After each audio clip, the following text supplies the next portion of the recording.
Welcome back to the channel and welcome back to another quick pick prediction video. In this video, I'll be predicting the middleweight bout between Dricus Du Plessis versus Kamaru Usman. And how do I feel about this one right here is I'll go low confidence, Dricus Du Plessis to beat Kamaru Usman. And yeah, I would love for Kamaru Usman to win, and if he does win, I'll be happy. I'd much rather take a loss on the prediction and have Kamaru Usman win than get a win on the prediction and Dricus win. But, given all things, I just got to go Dricus here. Low confidence, no average, no high, no lock. I gotta go low. I do feel like Kamaru Usman, even at this point in his career, does have a good chance, especially given how he won his last fight and how, how Dricus lost his last fight and how Kamaru Usman won his last fight. But the thing is, Kamaru Usman beat Buckley, who was a small middleweight, and now still a pretty small welterweight at that too. And yeah, and Dricus is a bigger fighter and a better grappler than Joaquin Buckley. Also better. Well, I'll say, but yeah, he obviously a better fighter than Joaquin Buckley. Not to say that Joaquin Buckley couldn't go up there and potentially beat Dricus. It's a fight in the day. And he does have a lot of power, a lot of talent, but I would say 9 out of 10 Dricus does beat him. But I doubt Dricus has far more than accomplished him, done far more and accomplished more in the sport of MMA, or the game of MMA, or the fight game of MMA, or whatever you want to say, or the conquest of MMA. But but my thing here is that Kamaru Usman has more mileage. This is a 25-minute fight. And as we know, post-TRT era, EPO era, even the greatest wrestlers, their cardio start to dip in their 30s. And Kamaru Usman's at that stage where he's like, not in their 30s, but like, it kind of still goes up like 30, 31, 32, 33, maybe even 34. But Kamaru Usman like 36, 37. You start to see that shift decline. And they're not able to push the same pace they're able to do it. And not be able to grapple the same strength they had to do. They had to be more tricky and, tricky, sneaky, smart with how they get their grappling game, how to get their takedowns.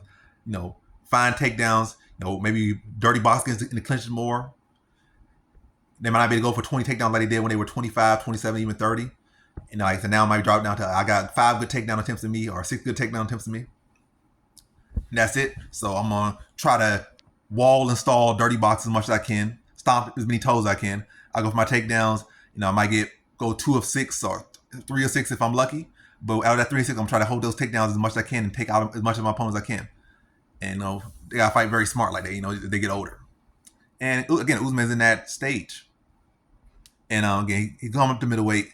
I know for sure he's not fully adjusting to the middleweight weight class because win or lose this fight, I feel Usman probably is. He's trying to stay on the fence. Like I might want to stay at 170. He's trying to see what opportunities he can get at both weight classes. So he's not a guy like, oh, I'm fully set on the middleweight.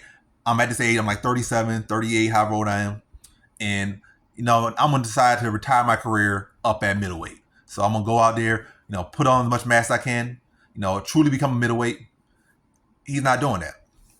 He kind of like said, I'm just not going to cut as much weight. That's all he's doing. He's not, maybe I'll lift a little more weights, do a little more strength conditioning. Maybe I'll train with some bigger guys and whatnot. But as far as truly becoming a middleweight and taking the time to truly become a middleweight, he's not doing that. Again, he could win, lose, or draw this fight. He could immediately fight 170 probably 2-3 months after taking this fight, depending on the damage. It's not a case like he really putting on the size and mass for this weight class. It's just that he's not taking it off. That's pretty much it. But so main thing I hear, I feel like Dricus Du Plessis will be able to. Again, I'm not counting out Kamaru Usman's success here. I think he'll have good success here. I think it'll be a good competitive fight. But ultimately, I think again, Dricus having less mileage, being a younger fighter, being a truer middleweight, and being a big middleweight at that, and a pace pusher. I think he'll do a good job of again maybe dealing with the adversity Usman presents early with the takedowns, the physical strength, the wrestling prowess, which I think will definitely be effective and dangerous and important for Usman here, and he'll be successful with it. But can he be successful with that for 25 minutes to the degree he needs to be? I don't know. Or even 50 minutes? I don't know. I feel like he'll have success early, maybe in the first 2 rounds, or even portions here in the first, second, third, fourth, portions. But sustained success over the amount of time he needs to, I can't really see it as much. I think Dricus ultimately will be able to outwork him. Push the pace on the feet. Do a good job of addressing wrestling, especially as the fight goes on longer. And the takedowns will be harder to get as the fight goes on. And Dricus is only going to get stronger and more intense as the fight goes on.